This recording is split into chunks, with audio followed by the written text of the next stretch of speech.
नमस्कार, ANB news देख रहे हैं आप। मैं हूं आपके साथ पल्लवी राजपूत और इस बुलेटिन में आप सभी का स्वागत है। चलिए रुख करते हैं आज की बड़ी और अहम खबर का।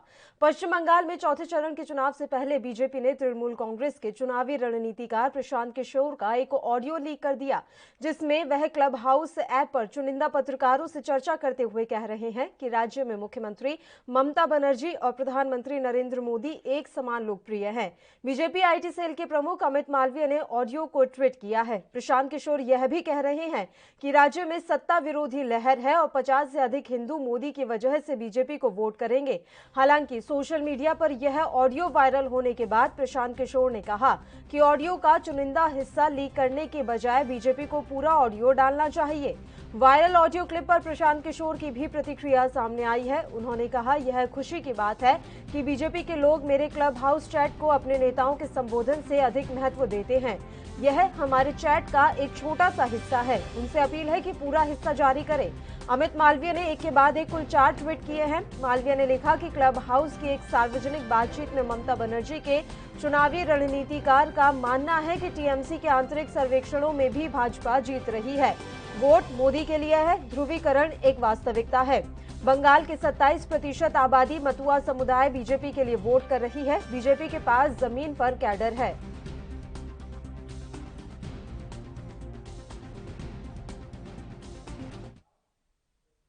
तो पश्चिम बंगाल में चौथे चरण के मतदान के बीच कई जगहों से हिंसक झड़प की भी खबरें सामने आई हैं। कूच बिहार में बूथ नंबर 285 में मतदान केंद्र के बाहर बम फेंके गए और गोलीबारी हुई। पुलिस बूथ के बाहर फायरिंग में वोट डालने आए एक युवक की मौत हो गई। इसके अलावा 4 लोगों की आज झड़प के कारण मौत की खबर है। पश्चिम बंगाल में चौथे चरण के चुनाव के दौरान सीआरपीएफ यानी केंद्रीय सुरक्षा बल की कथित गोलीबारी के दौरान 4 लोगों की मौत हो गई है। मिली जानकारी के अनुसार यह घटना कूच बिहार जिला स्थित सीताकुलची विधानसभा अंतर्गत की है। और आपको ये भी जानकारी दे दें कि पश्चिम बंगाल विधानसभा चुनाव के चौथे चरण के दौरान हुगली में बीजेपी नेता लॉकेट चटर्जी की कार पर भी स्थानीय लोगों ने हमला कर दिया। लॉकेट चटर्जी ने कहा कि मेरी गाड़ी को तोड़ा गया, मुझे मारने की कोशिश की गई। मैंने इसकी शिकायत चुनाव आयोग से की है। पुलिस ने लेकिन कुछ नहीं किया। पुलिस को सब मालूम है। घटना बूथ नंबर 66 की है। तृणमूल नेता और नाताबरी निर्वाचन क्षेत्र से उम्मीदवार रविंद्रनाथ घोष ने आरोप लगाया है कि इस हत्या के पीछे बीजेपी कार्यकर्ता हैं। उन्होंने बताया कि हत्या के पीछे बीजेपी के गुंडे हैं। वे कई दिनों से यहां अशांति पैदा कर रहे हैं क्योंकि वे चुनाव हार रहे हैं और अब वे लोगों की हत्या करने पर उतारू हैं। उधर घोष के दावों को खारिज करते हुए सीताकुलची से बीजेपी के प्रत्याशी बरेन चंद्र बर्मन ने कहा कि मृतक व्यक्ति बूथ पर पार्टी का पोलिंग एजेंट था और इस हत्या के पीछे तृणमूल कांग्रेस का हाथ है।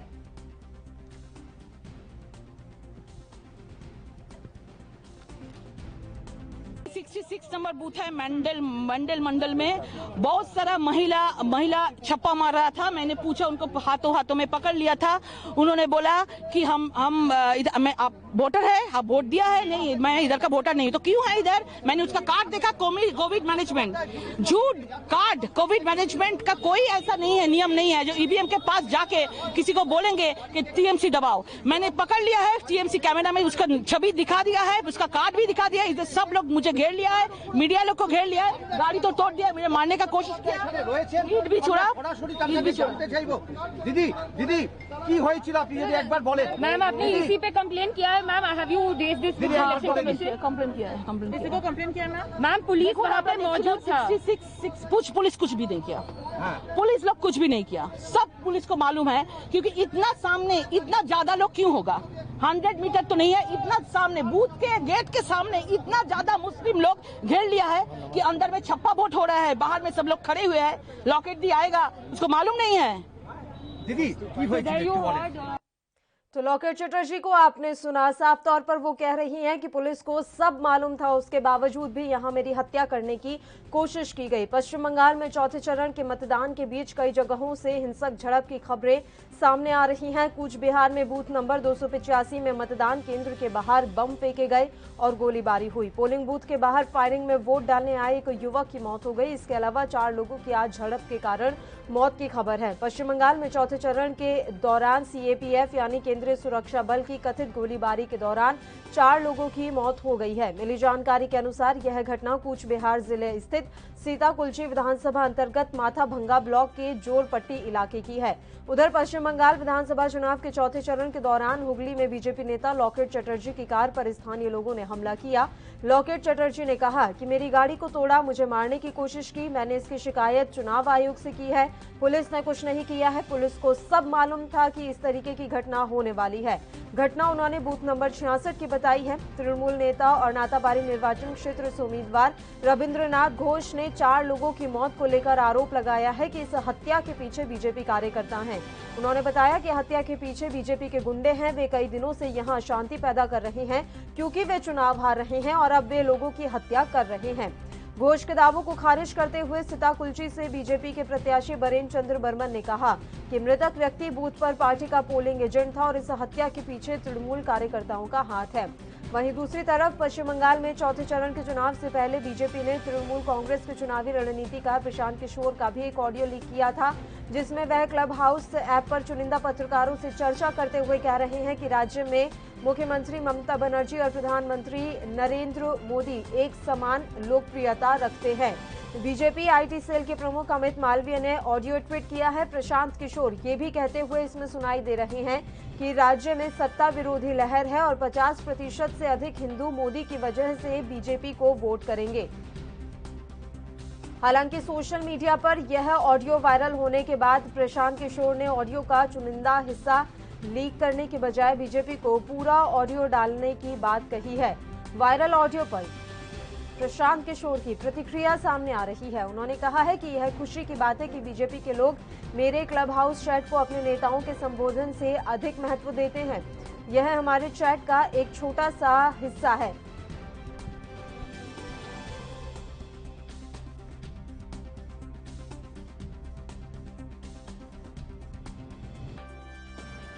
और इस मसले पर चर्चा करने के लिए इस समय 2 मेहमान हमारे साथ लाइव जुड़ गए हैं। सीधे मेहमानों का रुख कर लेते हैं। राहुल आनंद जी जो कि भारतीय जनता पार्टी से हैं, इनके अलावा टीएमसी से संजय चक्रवर्ती जी हमारे साथ जुड़े हैं। दोनों ही मेहमानों का स्वागत करती हूं एएनबी न्यूज पर। राहुल आनंद जी, आपके साथ शुरुआत करना चाहेंगे। सबसे पहले मैं आ जाती हूं प्रशांत किशोर के मसले पर। प्रशांत किशोर का एक ऑडियो इस समय वायरल किया जा रहा है अमित मालवीय के द्वारा, जिसमें वो ये कहते हुए नजर आ रहे हैं कि सूबे में सत्ता विरोधी लहर है और ममता बनर्जी के जैसे ही प्रधानमंत्री नरेंद्र मोदी भी सूबे में लोकप्रियता रखते हैं। लेकिन प्रशांत किशोर कह रहे हैं कि एक तो छोटा सा ही हिस्सा वायरल कर रहे हैं, अगर आपको करना है तो पूरा का पूरा ऑडियो चैट वायरल कीजिए, तब हकीकत सामने आएगी। देखिए, करने में सबसे बड़ी बात यह है जी, कि इन्होंने तो सही कि राज्य में विरोधी दल है, विरोधी दल धारा चल रही है और कम से कम बातों को है तो वक्त भी इनको बता रहा है। वक्त पे हम लोगों ने इनको बताया है कि पश्चिम बंगाल में बदलाव की बयार बह रही है और बहुत तेजी से बह रही है।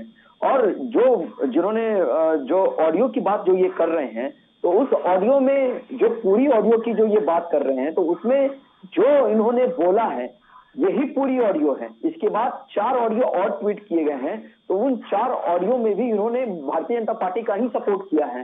तो ये बीच में रहकर, उनके घर में रहकर इन्होंने जयचंद का काम किया है।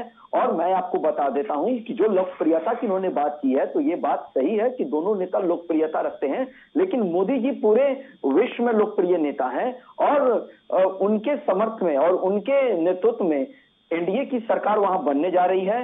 भारतीय जनता पार्टी की पूर्ण बहुमत की सरकार बनने जा रही है, जो विकास की पटरी पे, वहां पे विकास की पटरी पे वेस्ट बंगाल कर लेकर चलेगी। और जो राजनीतिक हिंसाएं और जो घटनाएं घट रही है, जो आरोप प्रत्यारोप का जो दौर चल रहा है, तो ये कहीं ना कहीं इसकी पटकथा और इसकी पटकथा लिखने का काम तो टीएमसी ने ही किया था, जब उनको इस बात का डर और भय बना कि अब हमारे हाथ से सत्ता जाने वाली है, तो उन्होंने तुष्टीकरण की राजनीति करना शुरू कर दिया। उसी का ये परिणाम है कि इनके लोग ही इनसे धीरे धीरे एक एक करके अलग होने लगे। जी ठीक है, बताइए संजय चक्रवर्ती जी, प्रशांत किशोर आपके रणनीतिकार और उसके बाद भी वो इस तरह की बातें करते हुए सुनाई दे रहे हैं। बताया जा रहा है क्लब हाउस का ये पूरा ऑडियो चैट है जहां पर वो पत्रकारों से, कुछ चुनिंदा पत्रकारों से बातचीत कर रहे थे और उस दौरान उन्होंने कहा कि सत्ता विरोधी लहर है, 50% हिंदू जो हैं वो पीएम मोदी के कारण उन्हें वोट डालेंगे, मतुआ समुदाय भी बीजेपी को वोट करेगा।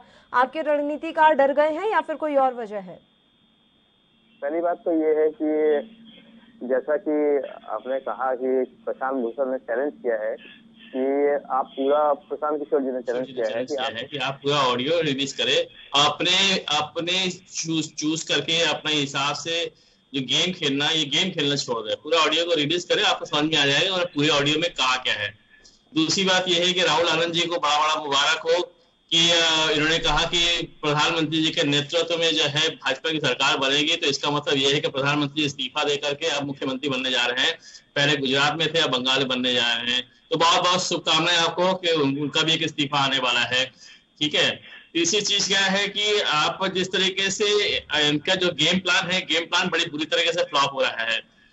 आप लोगों ने देखा, इन्होंने अपना उत्तरांचल का मुख्यमंत्री बदला। आज एक आपको एक लेटेस्ट न्यूज दे रहा हूं, त्रिपुरा में इनकी सरकार है और अभी लोकल बॉडी के चुनाव में त्रिपुरा के 28 सीटों में से इनको 6 सीट मिली है मात्र। आज की अभी की न्यूज है बिल्कुल। ठीक है। वहां के लोकल बॉडी के इलेक्शन में इन्होंने अपने बैनर तले जो इलेक्शन लड़ा है और सिर्फ 6 सीटें पाई हुई है और लोकल एक पार्टी ने वो 18 सीट पा गई है। इनकी लोकप्रियता बैठ रही है। मैं पहले ही लगातार इस बात को बोलता चला जा रहा हूँ कि इनकी लोकप्रियता धीरे धीरे खत्म हो गई। जो ये 7 साल के अंदर जो इन्होंने, अब उसका फल निकलने लग गया है। अब लोगों को दिखने लग गया है कि ये पार्टी जुमलेबाज पार्टी है, ये पार्टी केवल और केवल लोगों को डराती है, लोगों को केवल और केवल बड़ा बड़ा सब कुछ दिखाती है और इनके पास कुछ है नहीं, खोखलेबाज पार्टी है। ये सवेरे नाश्ते में झूठ, दोपहर को लंच में झूठ, रात को डिनर में झूठ का इस्तेमाल करते हैं। तो इनके पास झूठ का पुलिंदा है। तो इसीलिए, और सबसे बड़ी चीज, हाँ, इनके एक बहुत खास बात है कि इनका IT सेल बड़ा मजबूत है।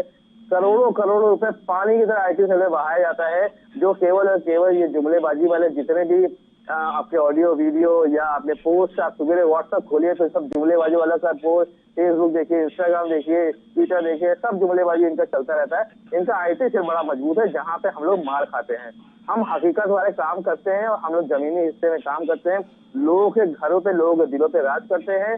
और सबसे बड़ी चीज, ये हताशा की निशानी है बहुत बड़ी कि पिछले 10 साल में एक भी चुनाव ये जीत ना पाए हम लोग से, और इसी वजह इनकी बौखलाहट है। कहीं इस बार ममता दीदी ने चुनाव जीत लिया तो हमारे PM की कुर्सी खतरे में पड़ जाएगी। ये है इनकी असली चीज। अच्छा, उन्हें डर लग रहा है कि कहीं वो हार ना जाए या फिर तमाम बातें? एकदम हकीकत है ये। उनको पता है तीसरी बार का चुनाव जीतेगा तो ये मजबूत विपक्ष ममता दीदी के पीछे खड़ा हो जाएगा। 2024 में इनकी हालत खराब होने वाली है। तो मैंने अभी एग्जाम्पल दिया है कि आप त्रिपुरा के बारे में पता कर लिए, लोकल बॉडी का इलेक्शन हुआ है, 28 में से 6 सीट पा आई है बस। ठीक है, बताइए राहुल आनंद जी, उनके हिसाब से, आपने तो कह दिया कि आप विश्व में इस समय लोकप्रियता हासिल कर रहे हैं, उनके हिसाब से तो आप राज्यों में भी अपनी लोकप्रियता खोते जा रहे हैं। देखिए, मैं इनकी बातों का सम्मान करता हूं और मैं इनको एक चीज याद दिला देता हूं कि इन्होंने जितनी बातें बताई कि इनकी लोकप्रियता कम होती जा रही है, तो अगर लोकप्रियता हमारी कम हो चुकी है तो फिर आपको बेचैनी क्या है? आप डर क्यों रहे हैं? आप इस प्रकार का कार्य क्यों कर रहे हैं? आपने अब तक कार्य किया, पश्चिम बंगाल को कहाँ धकेल दिया? आपने उसको राजनीतिक रंजिश में डाल दिया। इन्होंने कहा, एक एक करके बात करेंगे संजय जी, राहुल जी, एक एक करके बात करेंगे। एक बार बात सुन लीजिए राहुल आनंद जी की, उसके बाद मैं तुरंत आपके पास ही लौटूंगी। संजय चक्रवर्ती जी, बताइए राहुल जी। मैंने और EVM का और हमने उस जनादेश के सम्मान को एक्सेप्ट किया है जो उन्होंने हमें दिया है, ये हमारी एक अच्छी बात है। और इन्होंने एक बात की है झूठ का पुलिंदा का, इन्होंने हम पे जितने भी आरोप अब तक लगा रखे हैं, तो अगर इस हिसाब से आज ये मुझे हार की जो गिनती दिखा रहे हैं, तो कहीं ना कहीं जो ये बार बार हमें ये बोलते हैं कि इनकी चुनाव आयोग से सेटिंग है, तो ये भी हमें चुनाव जीत लेनी चाहिए थी, हमें हारना नहीं चाहिए था।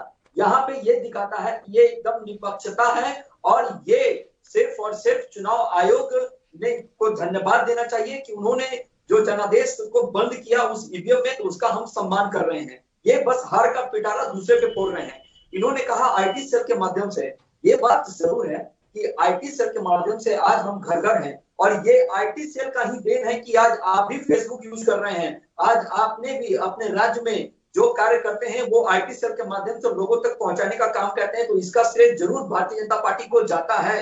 और इन्होंने एक बात कही हारने को लेकर, तो फिर इनको पीके की क्या जरूरत थी? इन्होंने पीके को क्यों बुलाया? इन्होंने पीके को इसलिए बुलाया क्योंकि पीके वो हवा है जो एक समय नरेंद्र मोदी जी की लहर में उनको सफलता प्राप्त हो गई थी। उसके बाद से पीके ने आज तक जितनी भी चुनाव रणनीति बनाई है उसमें उन्होंने लगभग हरा दिया है पार्टी को, चाहे वो उत्तर प्रदेश रहा हो, चाहे वो अन्य प्रदेश की राजनीति रही हो। और 2014 की जो ये बात करते हैं तो मैं इनको याद दिला दूं कि ममता दीदी हर वक्त ये बात को स्मरण करती है और आप विपक्षों को बताने का कार्य करती है कि आप हमारे साथ एक तल पे आइए, एक दल में आइए और हम मोदी को हराएंगे। लेकिन आज तक क्या कोई आपके साथ आए? क्योंकि ये मोदी की लहर की वजह से ये बेचैनी है उनके अंदर। जो सेकुलरिज्म राजनीति करते हैं, जो छद्म राजनीति करते हैं, जो ओछी मानसिकता की राजनीति करते हैं, फिर भी ममता दीदी सफल नहीं हो पा रही है क्योंकि जनता जागरूक है। जनता को ये पता है कि किसकी विचारधारा है, किसकी तिजोरी भरनी है। भारतीय जनता पार्टी जो है वो हर वक्त विकास के एजेंडे को लेकर चलती है, ये परिवारवाद की पार्टी नहीं है। संजय जी का अगला यही प्रश्न होगा कि अंबानी अडानी पे आएंगे, लेकिन आप इससे अलग हटकर बात कीजिए। आपको मैं ये भी बता दूंगा कि अंबानी और अडानी ने कितने रोजगार को सृजन किए हैं जिससे देश का भला हुआ है। और रही बात चुनाव की, तो चुनाव में जनता खुलकर चार अलग अलग ऑडियो, जैसा कि आपने भी कहा, बीच बीच के वो ऑडियो पार्ट्स डाले गए हैं, हमने भी सुना है। जब प्रशांत किशोर कह रहे हैं कि आप पूरा सुनाइए, तो क्या आप उनका चैलेंज एक्सेप्ट करेंगे? हो सकता है कि आगे वो कुछ और बोल रहे हो, लेकिन आपने बस उतनी ही बातें सुनाई जितने से आपको फायदा मिल जाए। मनपसंद वो मीठा मीठा खा लिया, कड़वा कड़वा थू ये है। तो ये बात मैं आपको बता देता हूं कि प्रशांत किशोर की जो 4 ऑडियो क्लिप आई है, ये भी तो हो सकता है कि वो ऑडियो क्लिप उतना ही में संपूर्ण हो गया हो और भीगी बिजली खंभा नोचे को लेकर वो बार बार अपने को अच्छा साबित करने के लिए ये कह रहे होंगे कि और वीडियो क्लिप था उसको भी, और ऑडियो क्लिप था उसको भी आप जारी कीजिए। ये भी तो हो सकता है। तो जो चैलेंज है वो चैलेंज तो जनता उनको दे रही है कि वहां की जो हवा है वो किसके पक्ष में जा रही है ये ज्यादा दिख रहा है। और आदमी अगर लगातार झूठ बोलता है तो एक समय ऐसा आता है कि वो अपने आप से भी सच बोलने लगता है। ये वही सच की बात है जो प्रशांत किशोर जी ने बोला था।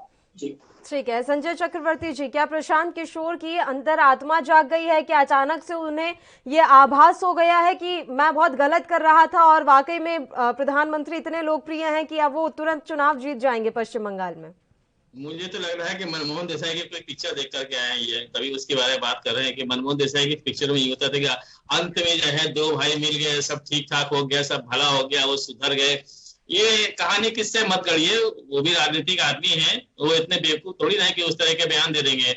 बाकायदा पूरी ऑडियो अगर इनके पास कहे तो ये मीठा मीठा खा लिया, कड़वा कड़वा थू।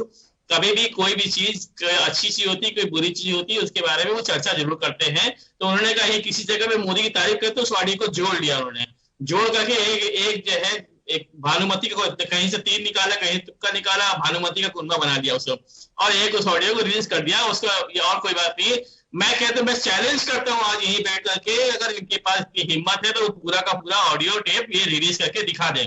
ये नहीं करेंगे, ये कर ही नहीं सकते उसको, जो पूरा ऑडियो टेप रिलीज कर सकते हैं, क्योंकि उनको पता है अगर ऑडियो टेप रिलीज कर दिया तो इनको दिक्कत में आ जाएंगे ये, बस और कोई बात नहीं है। दूसरी बात ये है कि मोदी की लहर, मोदी की सुनामी, मोदी की पता नहीं बहुत सारी चीजें बोल रहे थे, इतनी लहर, इतनी सुनामी आई कि अब त्रिपुरा बहने लग गई इनका।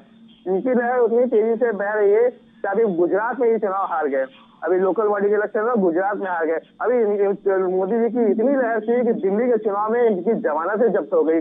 तो मतलब ये है कि लोकल बॉडी में इनको दिखने लग गया कि अब इनकी लहर और सुनामी, ये सारी चीजें वो सब खत्म हो गई। अब आते हैं पश्चिम बंगाल के ऊपर। पश्चिम बंगाल में जो मोदी जी की सुनामी चल रही थी 2014 में, तो वहाँ 42 में 35 सीट हम जीत करके लेके आए थे। मोदी जी की जब लहर चली थी 2016 में, तो वहाँ पे हम 216 सीट लेकर के आए थे। आज तक एक भी लहर, एक भी सुनामी, एक भी बाढ़, एक भी तूफान हम लोगों को हरा नहीं पाए। तो इनको इस पिछली बार इतनी कोशिशें नहीं की गई थी संजय चक्रवर्ती जी, ये तो आप मानिए, पिछली बार इतनी ज्यादा कोशिशें नहीं की गई थी, इस बार तो डेरा जमा लिया है। और किस तरीके से रैलियां की जा रही हैं, किस तरीके से आपकी पश्चिम बंगाल की जनता इन रैलियों में उमड़ रही है, समर्थन दे रही है, ये भी तो आप मानिए। गेम प्लान है, टोटल गेम प्लान है। सारे राज्यों को चुनाव को एक बार में खत्म करा करके पश्चिम बंगाल को 8 बार में कराया गया। सब राज्यों को एक बार में करा दिया गया, 2 बार में करा दिया गया, लेकिन पश्चिम बंगाल को 8 बार में कराया गया, ताकि गेम प्लान रहे कि हम 5 राज्यों में चुनाव, 5 राज्यों चुनाव तो 2 दिन में खत्म हो गया। अब पश्चिम बंगाल को 8 बार में चुनाव करवा रहे हो। सिंपल बात है कि ये साम दंड भेद हर तरीके से कोशिश इस बात को लगे हैं कि कहीं तीसरी बार मुख्यमंत्री बन गई। जैसे वो तीसरी बार मुख्यमंत्री बनने के बाद प्रधानमंत्री बन गए थे, तो कहीं ममता दीदी प्रधानमंत्री ना बन जाए, ये डर इनको रात को सोने नहीं दे रहा है। इसीलिए भागे भागे प्रधानमंत्री 20-20, 25-25 कर रहे हैं, ठीक है ना। तो यही एक डर केवल बैठा हुआ और कोई वजह नहीं है कि इनको 2024 का जो अपनी कुर्सी खतरे में दिख गई है। राहुल आनंद जी, प्रधानमंत्री पश्चिम बंगाल के मुख्यमंत्री बनेंगे और ममता बनर्जी प्रधानमंत्री बनेंगी। पहले बात मैं ये बता दूं संजय जी को कि प्रधानमंत्री बनने के लिए राष्ट्रीय पार्टी होने का आवश्यक होता है। पहले इस चीज को क्लियर कर लीजिए। मैं दोबारा रिपीट कर रहा हूं, प्रधानमंत्री बनने के लिए राष्ट्रीय पार्टी में होना आवश्यक होता है। आपको पता नहीं होगा राष्ट्रीय पार्टी हम हैं, अभी आपको ये भी नॉलेज है कि हम राष्ट्रीय पार्टी है। पहले पैसा बता दो, एक सेकेंड पहले क्लियर करें। अभी आपको ये नहीं पता है कि गुजरात कर लीजिए, हाजिर देवेगौड़ा बन चुके हैं, चंद्रशेखर बन चुके हैं। एक करके बात करते हैं। पहले अपडेट करिए अपने आप को, पहले अपने आप को अपडेट करिए। देवेगौड़ा, इंद्र कुमार गुजरात, एक मिनट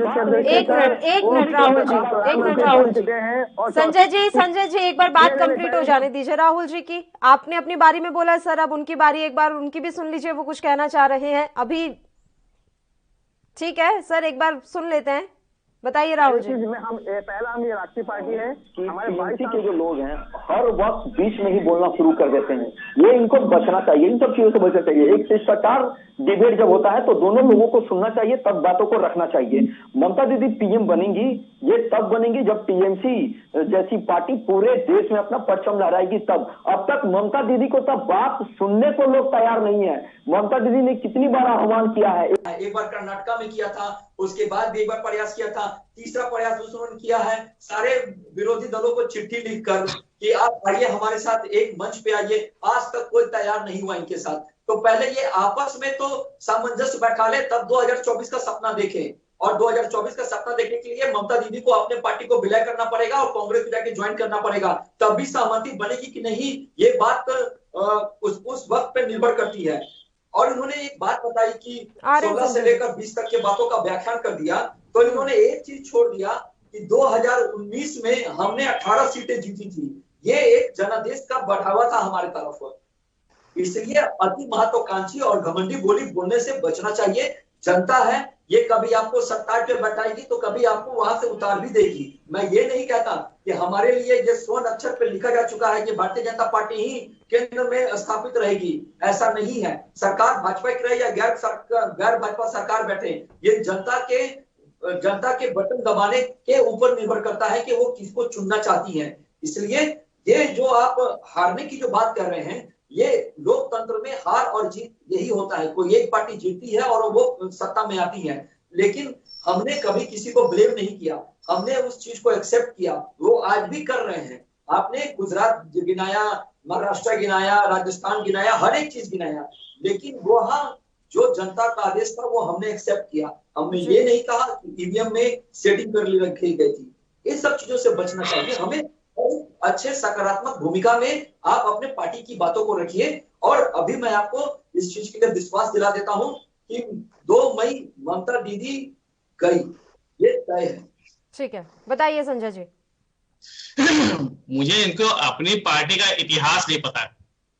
मैं इनको इतिहास याद दिला दूं कि अटल बिहारी वाजपेयी जी की सरकार बनी थी तो 24 दलों की मिलकर के सरकार बनी थी। आपको इस इतिहास याद रखें कि नरेंद्र मोदी करते करते आप लोग सब अपना पिछला इतिहास ही भूल गए हैं। तो पहले इतिहास याद रखिएगा कि आपकी बार जो पहली सरकार बनी थी वो 24 दलों की मिलकर के भानुमति कुंभा बना था, तब जाके आपकी सरकार बन पाई थी। ठीक है, पहली चीज। दूसरी चीज, जो अभी आपने बोला था कि 18 सीटें आप जीत करके आए थे, तो 18 सीटें जो आप जीत करके आए थे, फिर आप गलतफहमी में आप पड़ रहे हैं। दिल्ली के 7 के 7 सीट आप जीत गए थे, और जब विधानसभा हुआ तो 60 सीट, बोलने दीजिए, मैं बीच में नहीं टोका था। 7 सीट जीत कर आए थे, और जैसे ही 6 महीने के बाद विधानसभा का चुनाव हुआ, आपका सुपर साफ हो गया पूरी तरीके से, सिर्फ 3 सीट में आकर रह गए। राजस्थान में आपने पूरी तरीके से लोकसभा में सारी सीटें जीत ली थी, विधानसभा का चुनाव हुआ, आपकी सरकार चली गई वहां से। आप जो है महाराष्ट्र में, मध्य प्रदेश में, झारखंड में, छत्तीसगढ़ में कर्नाटक में, जहां पे आप लोकसभा में सारी सीटें लगभग जीत के चले आए थे, लेकिन जब विधानसभा का चुनाव तो आपका सुपड़ा साफ हो गया था। तो पहली बात तो लोकसभा के चुनाव को विधानसभा के चुनाव से बिल्कुल भी कंपेयर मत करिएगा। लोकसभा प्रधानमंत्री का चुनाव होता है, विधानसभा का चुनाव जो होता है वो मुख्यमंत्री चुनाव होता है। अगर नरेंद्र मोदी जी बंगाल के मुख्यमंत्री बनना चाहते हैं तो उसको डिक्लेयर कर दीजिए ना कि मोदी जी अब जो है बंगाल के मुख्यमंत्री बने, उनके नेतृत्व में हम अपनी सरकार को बनाना चाहते हैं। तो बंगाल की जनता भी इस माइंड मेकअप को कर ले कि हाँ भैया चलो ठीक है, गुजरात के बाद बंगाल में मोदी जी आने वाले हैं। अभी तो आप लोगों को मुख्यमंत्री का चेहरा ही नहीं पता है, आप लोग को कौन बनने वाला है। अभी आप लोग यही बात को क्लियर नहीं है। अब एक सांसद को विधायक बनाना चाहते हैं कि विधायक को सांसद बनाना चाहते हैं, अभी यही सब क्लियर नहीं है। आप लोग इतना डरे हुए हैं कि अपने केंद्रीय मंत्री तक को जो है उठा करके आप लोगों ने विधायक का चुनाव लड़वा दिया। वो बेचारे अच्छा खासा एयर कंडीशन रूम में सो रहे थे, उसको सड़क उतार दिया। आपको कार्यकर्ता नहीं मिल रहे हैं, आपको दूसरी पार्टी से ले लेकर लोगों को विधायक बनाना पड़ रहा है। अरे भाई पहले तो अपनी पार्टी का अपने काडर को ठीक करो। हाँ मैं बार बार बोल रहा हूँ, आपका आईटी सेल बड़ा मजबूत है, आप झूठ बड़ा अच्छा बेचते हो, ये बात सही बात है, लेकिन जरा हकीकत में तो आओ। जनता वोट देगी आपको, बस ये ध्यान रखिएगा, आपको जनता ही वोट देगी, आईटी सेल आपको वोट नहीं देगा आपको। बताइए राहुल आनंद जी, जनता ही वोट देगी आपको, आपका आईटी सेल वोट देने नहीं जाएगा?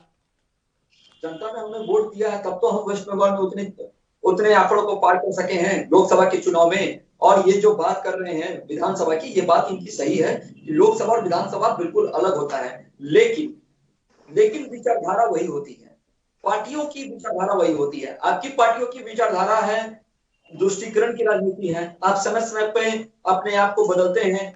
सर विचारधारा वही होती है लेकिन मुद्दे अलग होते हैं, और मेरे हिसाब से चुनाव मुद्दों पर लड़ा जाना चाहिए, विचारधारा पर नहीं।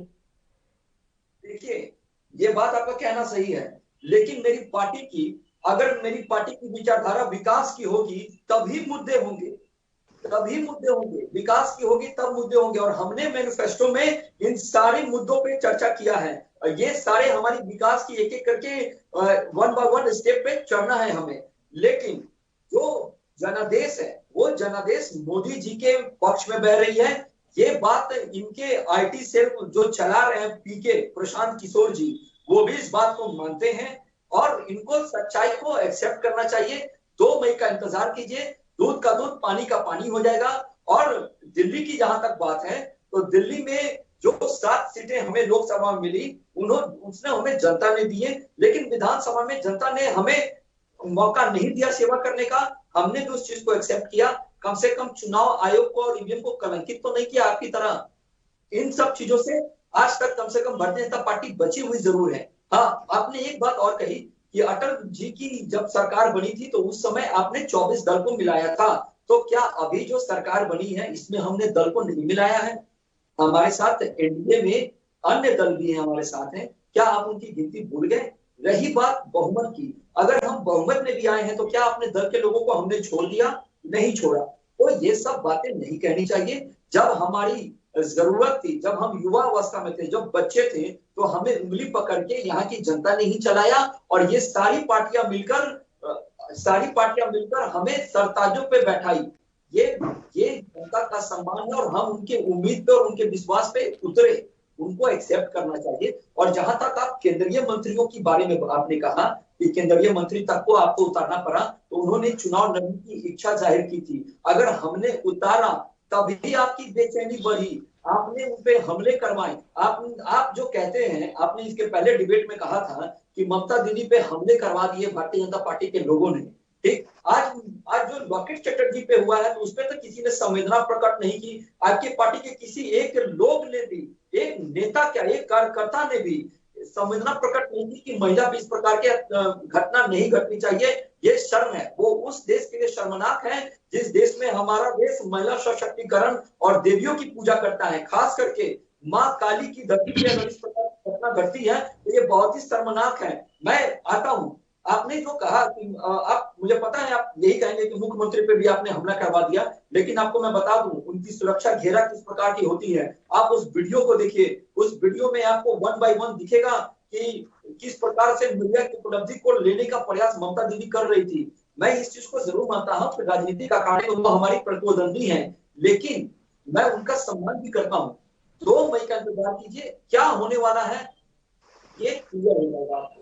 ठीक है, 2 मई का हम इंतजार करेंगे और सभी को इंतजार है। सबसे ज्यादा निगाहें पश्चिम बंगाल के चुनाव पर ही टिकी हुई हैं। लेकिन अब मैं उस बात पर आ जाती हूँ राहुल जी, 2 मई तक कितने लोगों को अपनी जान से हाथ धोना पड़ेगा? आज भी 4 लोगों की मौत हो गई है, आपको भी इस बात की जानकारी होगी। इससे पहले भी कितने कार्यकर्ता, चाहे वो टीएमसी के रहे हो या बीजेपी के रहे हो, सबकी मौतें हुई हैं।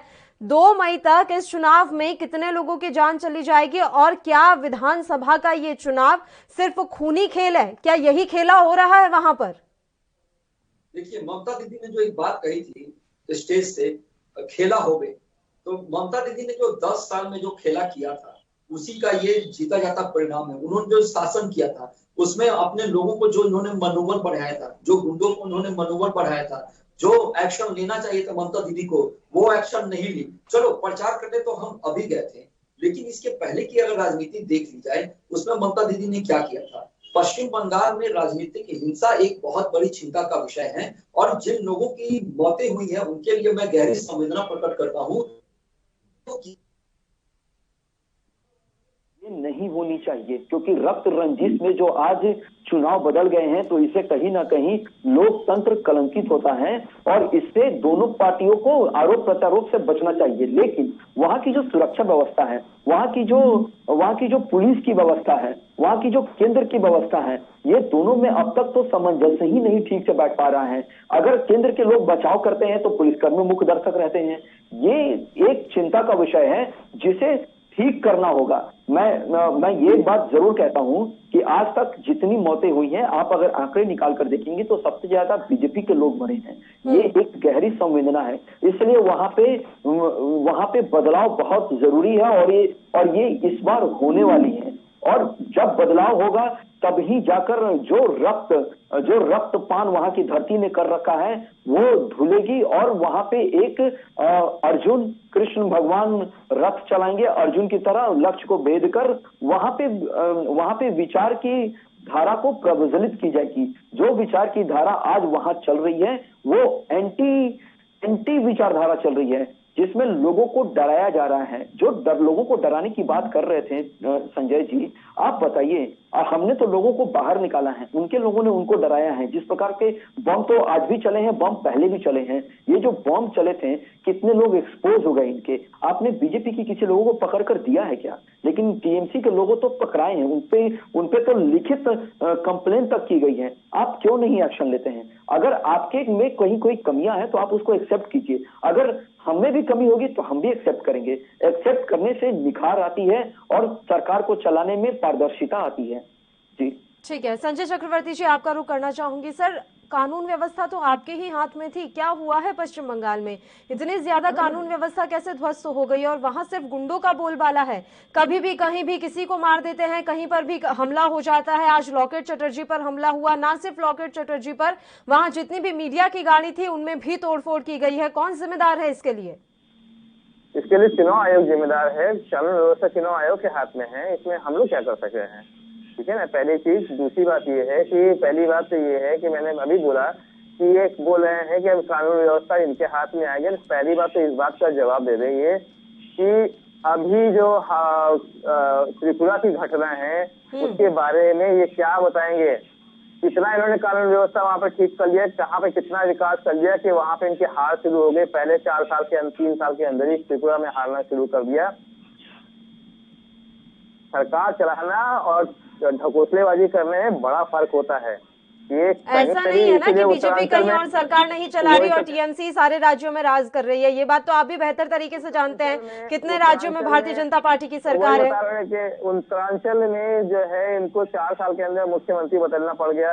हिमाचल प्रदेश की हालत खराब है इस समय, तो इनकी लगातार हर जगह पे इनकी पोजीशन खराब होती चली जा रही है। हरियाणा में इनको जो है जेजेपी का सहारा लेना पड़ गया चुनाव जीतने के लिए। तो कहीं ना कहीं इनको लगातार इस बात का डर है और धीरे धीरे इनकी सरकारें खिसकती चली जा रही है। जैसे जैसे चुनाव, क्योंकि क्या आप धीरे धीरे पोल खुलने लगे ना, 7 साल बहुत टाइम होता है। इस सरकार के जो है ढकोसलेबाजी कब तक चलेगी?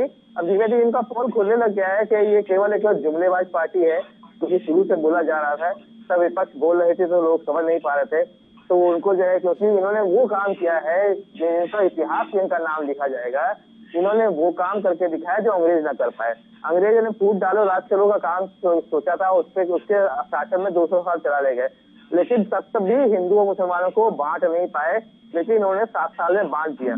आज हम बता तो रहे हैं कि आज हम अपने दोस्तों के साथ, हमारे कोई मुस्लिम दोस्त है, हम उसके साथ अगर बात करते हैं तो शक के निगाहों से देखता है, तो क्योंकि उसके मन में यही आता है कहीं ये हमारी बातें जो है कहीं कुछ इधर उधर ना कर दे, वो भी हमको शक के हम उसको शक के निकाल देखते हैं।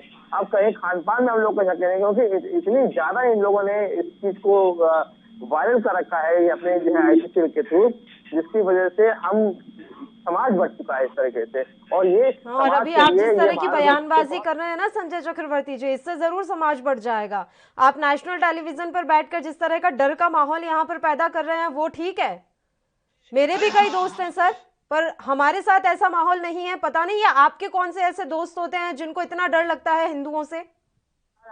हम अकेले बोल रहे हैं, इनके 5 लाख IT सेल के कार्यकर्ता जो पेड कार्यकर्ता है, वो रोज आप व्हाट्सएप खोलिए ना, आपको रोज व्हाट्सएप यूनिवर्सिटी से ज्ञान नहीं लेती ना मैं, व्हाट्सएप यूनिवर्सिटी से ज्ञान नहीं लेती सर मैं, वही तो मैं आपको समझाने की कोशिश कर रही हूँ।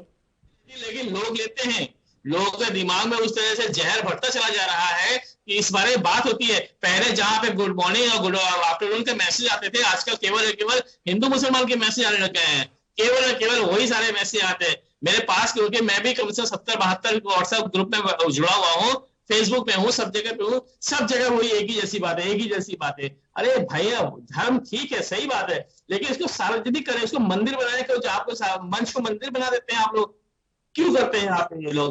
आप विकास के बारे में आप चंडी पाठ करें तो चलेगा सर, आप मंच पर बैठकर चंडी पाठ करें, आप मंच पर बैठकर दुर्गा माता की पूजा करें तो ठीक है। मजबूर किया गया, हमको मजबूर किया गया कि ये पिछले 1 साल से वहीं पे चिल्ला रहे थे जय श्री राम जय श्री राम जय श्री राम। चलिए आप ये मानते तो हैं कि भारतीय जनता पार्टी जिस तरीके से चुनाव लड़ाना चाहती थी, अब आप वैसे ही लड़ रहे हैं। पूरी बात सुनिए, पोलराइज करने की कोशिश करते हैं, पूरी बात सुनिएगा।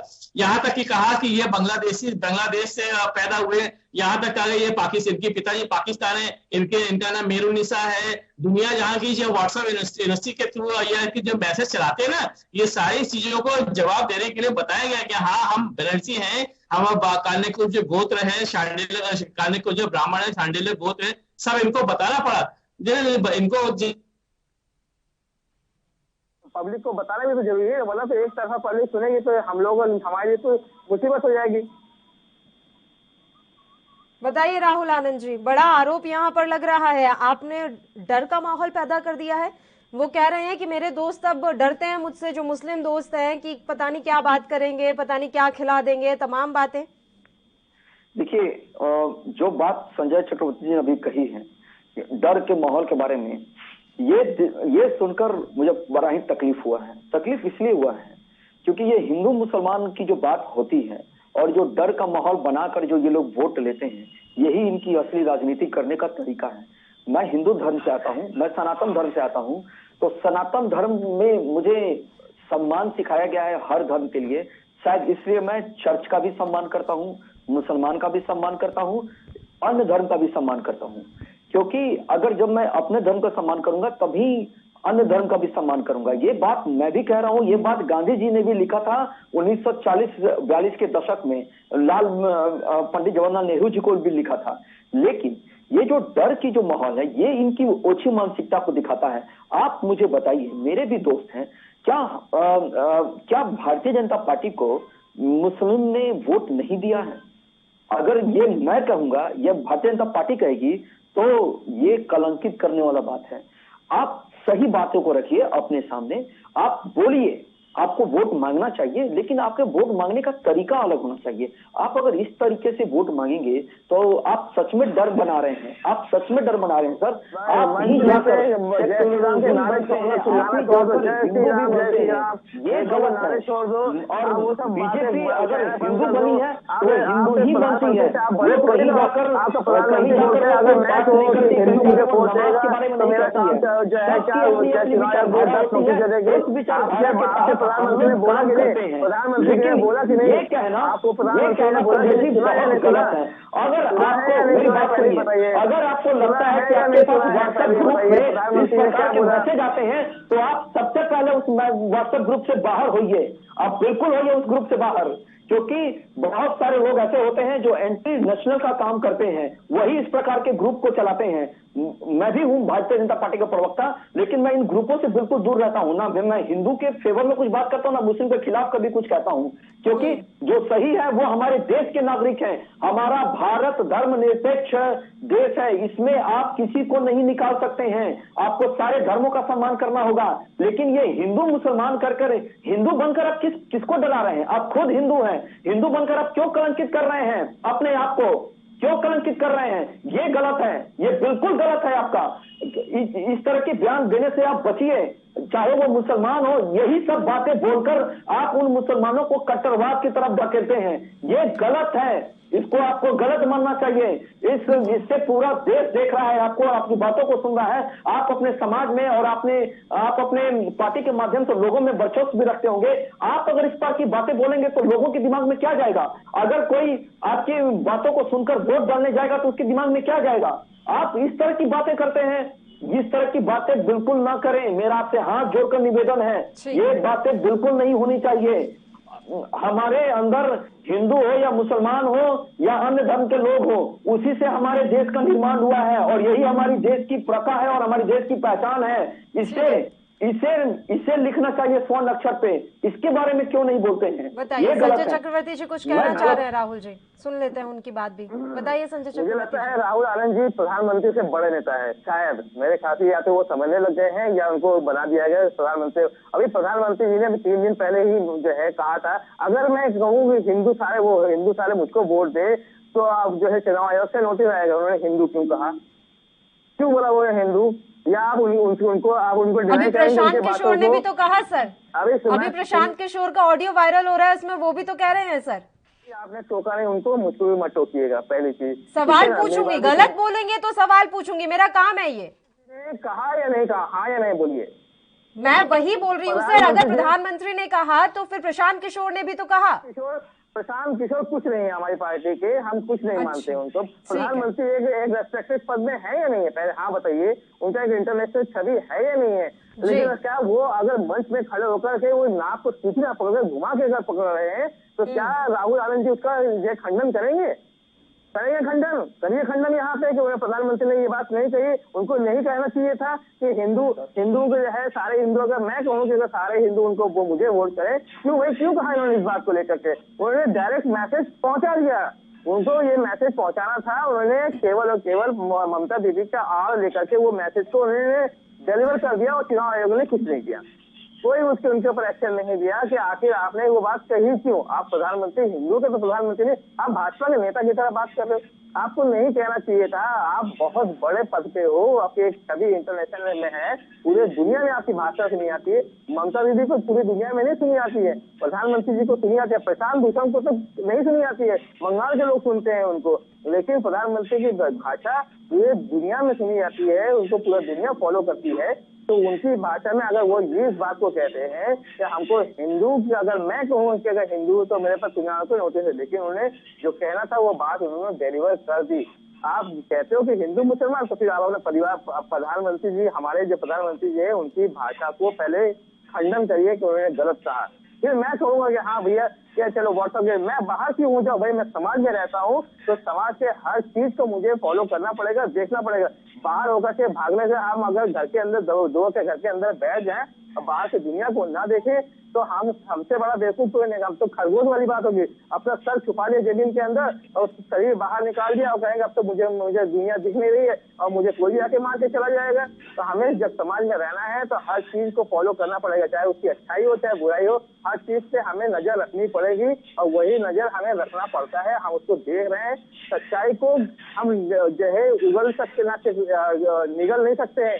गलत चीज हो रहा है तो उसको गलत आपको मानना पड़ेगा, बताना पड़ेगा। और ये बात डिबेट में ना बोलकर के अपने आरटी सेल वालों को बताइए कि इस तरह के मैसेज, ये नफरत वाले मैसेज आप ना फैलाएं। ये बात अपने राष्ट्रीय अध्यक्ष को बताइए, ये बात जो है आप गृह मंत्री जी को बताइए, ये बात प्रधानमंत्री को बताइए कि मंच में खड़े होकर जय श्री राम ना किया करें, क्योंकि उससे वैमनस्यता फैलती है। आप ये सोचते कि मुसलमान जय श्री राम करेंगे तो मुसलमान बड़ा खुश हो जाएगा, क्रिश्चियन बड़ा खुश हो जाएगा, सिख बड़ा खुश हो जाएगा, पता ही नहीं खुश होगा, क्योंकि उनको पता है कि आप एक ही धर्म के बारे में बात कर रहे हैं। आप कभी जय मंच में खड़े हो, जय श्री राम, जय अल्लाह हो अकबर बोले तो यहाँ सत श्री अकाल, जय जीसस, ये सब तो नहीं बोलते। आप राम ही राम का क्यों नारा देते हो, एक नारा क्यों देते हो? आप नारा दो तो सबका नारा दो। जब आप जो है यहाँ पे धर्मनिरपेक्ष राष्ट्र में रहते हो और तो उसे धर्म निरपेक्ष की बातें क्या करना है। तो इसलिए हमेशा ध्यान रखिएगा कि आप अगर चुनाव में लड़ने आए हैं, मंदिर की घंटा नहीं बजा रहे हैं, चुनाव में लड़ने आए हैं तो विकास के बारे में बात करिए, महंगाई के बारे में बात करिए, बेरोजगारी के बारे में बात करिए।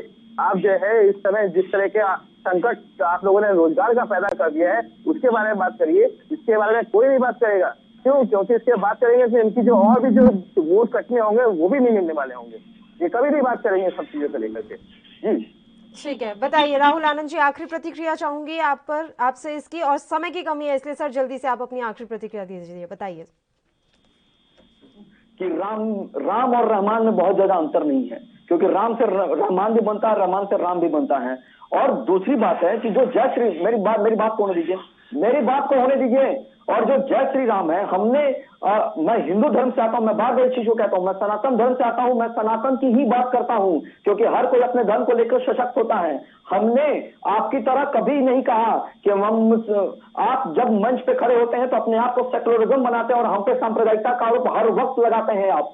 लेकिन आज यहाँ का मुसलमान ये समझ चुका है कि उसके किसके साथ रहने में फायदा है। और आप जो हर चीज को जो सांप्रदायिकता की भावना से देखते हैं, ये गलत है। ये नजरिया चुराइए, ये नजरिया चश्मे को उतारिए और आप अपने लोगों को देखिए। जो आप कहते हैं कि आप समाज में रहते हैं और हमें सब चीजों को मानना पड़ता है, क्यों मानेंगे यार? कोई गलत करेगा तो उसको हम गलत कहेंगे, जो सही होगा उसको मैं सही कहूंगा। अगर मेरी पार्टी भी अगर कल के डेट में गलत होगी और मेरे सिद्धांत के खिलाफ होगा तो मैं गलत कहूंगा, मैं बिल्कुल गलत कहूंगा, क्योंकि समाज में अच्छाई और बुराई दोनों राज करती है। समझ बस इतना होना चाहिए कि आप अच्छाई का साथ करना चाहते हैं कि बुराई का दामन थाम के बढ़ना चाहते हैं, लेकिन आप लोग बुराई का दामन थामते हैं। आप लोग बैठकर केवल इधर उधर की बातें करते हैं, इनसे आप बचिए। ये आपको आने वाले भविष्य के लिए अच्छा होगा। और आपने जो शब्दों राजनीति की है, आपने जो गड्ढा खोला है, उस गड्ढे को भरने का काम अवश्य करेगा तो बीजेपी ही कर सकती है, क्योंकि हम नहीं वो ताकत है और हम इस पूरे बहुमत में आएंगे और उसको खत्म करेंगे। राहुल आनंद जी, अब 2 मई ज्यादा दूर नहीं है और हमें भी ये देखना है कि वाकई में इन मुद्दों का कितना असर पश्चिम बंगाल के चुनाव पर पड़ता हुआ नजर आता है। फिलहाल आप दोनों ही मेहमानों का शुक्रिया अदा करना चाहूंगी इस अहम मसले पर चर्चा करने के लिए। आप दोनों हमारे साथ जुड़े, आपने अपना समय हमें दिया। तो आपको बता दें कि पश्चिम बंगाल में चौथे चरण का चुनाव इस समय चल रहा है और इस बीच कई जगहों से हिंसक झड़प की खबरें सामने आई हैं। वहीं आपको जानकारी ये भी दे दें कि प्रशांत किशोर का एक ऑडियो चैट इस समय वायरल हो रहा है, जिसमें वह क्लब हाउस ऐप पर चुनिंदा पत्रकारों से चर्चा करते हुए कह रहे हैं कि राज्य में मुख्यमंत्री ममता बनर्जी और प्रधानमंत्री नरेंद्र मोदी एक समान लोकप्रिय हैं। बीजेपी आईटी सेल के प्रमुख अमित मालवीय ने ऑडियो ट्वीट किया है। प्रशांत किशोर यह भी कह रहे हैं कि राज्य में सत्ता विरोधी लहर है और 50% से अधिक हिंदू मोदी की वजह से बीजेपी को वोट करेंगे। हालांकि सोशल मीडिया पर यह ऑडियो वायरल होने के बाद प्रशांत किशोर ने कहा कि ऑडियो का चुनिंदा हिस्सा लीक करने की बजाय बीजेपी को पूरा ऑडियो डालना चाहिए। वायरल ऑडियो क्लिप पर प्रशांत किशोर की भी प्रतिक्रिया सामने आई है। उन्होंने कहा, यह खुशी की बात है कि बीजेपी के लोग मेरे क्लब हाउस चैट को अपने नेताओं के संबोधन से अधिक महत्व देते हैं। यह हमारे चैट का एक छोटा हिस्सा है, उनसे अपील है कि पूरा हिस्सा जारी करें। अमित मालवीय ने एक के बाद एक कुल 4 ट्वीट किए हैं। मालवीय ने लिखा कि क्लब हाउस की एक सार्वजनिक बातचीत में ममता बनर्जी के चुनावी रणनीतिकार का मानना है कि टीएमसी के आंतरिक सर्वेक्षणों में भी बीजेपी जीत रही है। वोट मोदी के लिए है, ध्रुवीकरण एक वास्तविकता है। बंगाल की 27% आबादी मतुआ समुदाय बीजेपी के लिए वोट कर रही है। बीजेपी के पास जमीन पर कैडर है। प्रशांत किशोर की ऑडियो इस समय वायरल हो रही है, जिसको लेकर एक अलग ही बहस इस समय छिड़ गई है। पश्चिम बंगाल में चुनावों को लेकर वैसे ही सियासत अपने चरम पर है। सियासी पारा यहाँ पर काफी हाई है और इस बीच इस तरह की ऑडियो वायरल होना एक अलग ही बहस का मुद्दा बन गया है। वहीं आपको बता दें कि आज जगह जगह से हिंसक झड़प की खबरें भी सामने आई हैं। कूच बिहार में बूथ नंबर 285 में मतदान केंद्र के बाहर आज बम फेंके गए हैं और गोलीबारी की गई। पोलिंग बूथ के बाहर फायरिंग में वोट डालने आए एक युवक की मौत हो गई है। इसके अलावा 4 लोगों की आज झड़प के दौरान मौत की खबर है।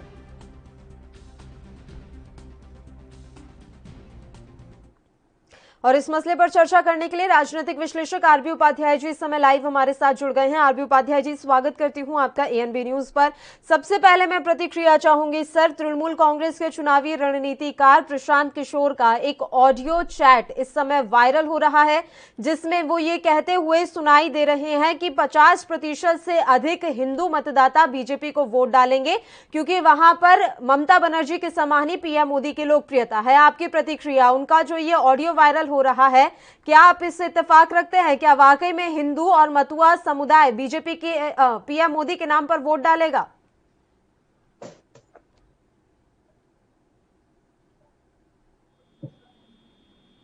आरबी उपाध्याय जी, मेरी आवाज पहुंच रही है आप तक? पहुंच रही है सर, मेरा सवाल आपने सुना या फिर मुझे रिपीट करना है?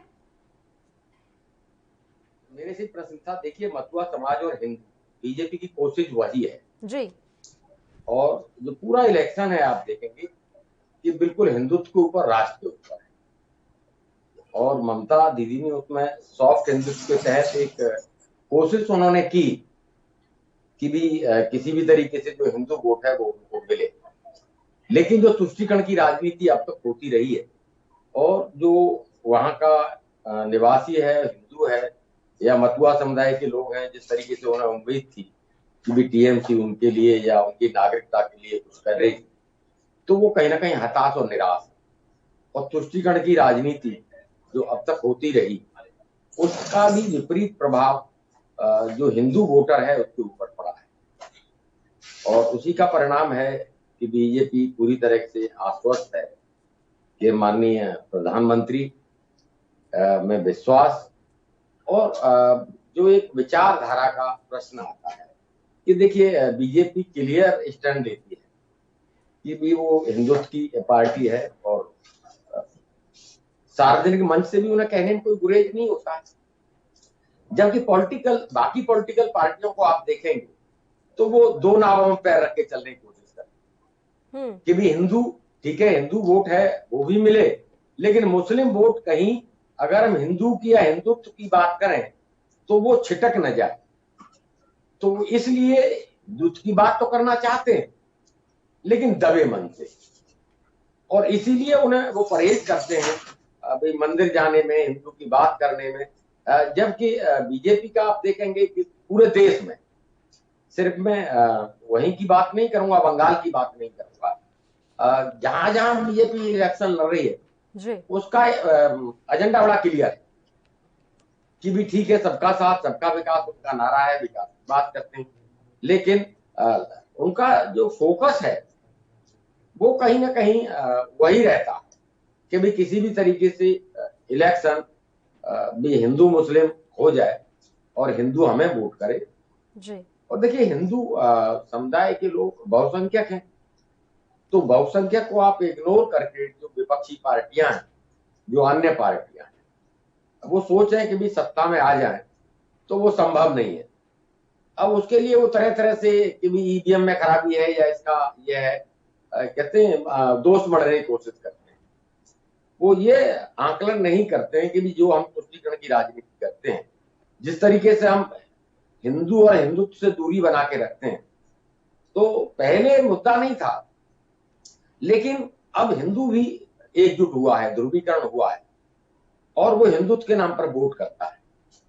आप देखेंगे उत्तर प्रदेश का उदाहरण है, मुलायम सिंह ने कहा ये पहला इलेक्शन है, सार्वजनिक सभा में कहा कि भी यादव भी हिंदू, यानी उनका जो एक कैलकुलेशन था M+Y, वो जब फेल हुआ तो उन्हें ये कहना पड़ा। तो वही देखिए बंगाल का इलेक्शन है, बंगाल का इलेक्शन भी उसी लाइन पर जा रहा है। अब ये बात अलग है कि जनता का जनादेश क्या होता है, जनता की अदालत सर्वोच्च अदालत होती है, और जब रिजल्ट आएगा, फैसले आएंगे, तो सर, उससे पता सवाल लगेगा। तो अहम यहाँ पर यह भी है कि लगातार हिंसक झड़पें सामने आ रही हैं। आज भी 4 लोगों की मौत हो गई है। पश्चिम बंगाल में लगातार अगर इसी तरीके से हिंसा चलती रही तो किस तरीके से काम चलेगा? और 2 मई आने में तो अभी इतना समय तो बाकी है ही, उससे पहले कितने लोग अपनी जान गंवा चुके होंगे? ये सवाल मेरा बरकरार रहेगा, इसका जवाब मैं आपसे लूंगी। लेकिन इस बीच इस वक्त की बड़ी खबर से भी अपने दर्शकों को हम रूबरू करवा देते हैं। ANB न्यूज पर इस वक्त की बड़ी खबर, बंगाल चुनाव के सितालकुची में खूनी संघर्ष का मामला सामने आ रहा है। 4 लोगों की मौत के बाद चुनाव आयोग अब इस समय एक्शन में है। इस वक्त की बड़ी खबर से आपको रूबरू करवा रहे हैं, जो कि पश्चिम बंगाल से आ रही है। चुनाव आयोग ने सितालकुची में वोटिंग को फिलहाल बंद करा दिया है। बूथ नंबर 125 पर चुनाव स्थगित कर दिया गया है। आपको बता दें कि पोलिंग बूथ के बाहर फायरिंग में वोट डालने आए एक युवक की मौत हो गई है। 4 लोगों की आज मौत हुई है। इस वक्त की बड़ी खबर से आपको रूबरू करवा रहे हैं। पश्चिम बंगाल विधानसभा चुनाव के चौथे चरण के दौरान ये पूरा हम इस समय खूनी संघर्ष देख पा रहे हैं। आरपी उपाध्याय जी लगातार हमारे साथ जुड़े हुए हैं। सर, जो सवाल मैं आपसे कर रही थी, अब उस पर यह बड़ी जानकारी मिल रही है कि चुनाव आयोग ने कार्रवाई की है। फिलहाल वोटिंग वहां पर बंद करवा दी गई है, लेकिन ये तो आज के लिए कार्रवाई की है। इसका आप कोई स्थायी समाधान देख पा रहे हैं या इसी तरीके से वहां पर हिंसा जारी रहेगी? देखिए, हर समस्या का स्थायी समाधान हो सकता है, ऐसी कोई समस्या नहीं इसका स्थायी समाधान या हल निकालना चुनाव आयोग का काम है। और इस बार उम्मीद हो रही थी कि जिस तरीके से अलग अलग फेजेस में इतना लंबा इलेक्शन खींचा जा रहा है और जो सेंट्रल फोर्सेज है वो लगाई जा रही है, तो मैं उम्मीद करता था, या मेरे साथी बहुत सारे लोग उम्मीद करते थे कि शायद हिंसा पर लगाम लगेगी, लेकिन ऐसा देखा नहीं जा रहा, जो कि लोकतंत्र के लिए घातक है। हम सब लोगों को चिंतित होना पड़ेगा कि भाई किस तरीके से जो हिंसा है इसको रोका जाए और इसकी फुल प्रूफ व्यवस्था करनी होगी। और जिस तरीके से इलेक्शन को अलग अलग फेजेस में किया गया, तो और दूसरी रणनीति अपनाने की जरूरत है, जिससे कि जो इतिहास रहा है हिंसा का बंगाल का जी, उसको खत्म किया जाए। अन्यथा लोकतंत्र के लिए इस तरह की हिंसा कहीं ना कहीं बहुत बड़ी नुकसानदेह या घातक होती है।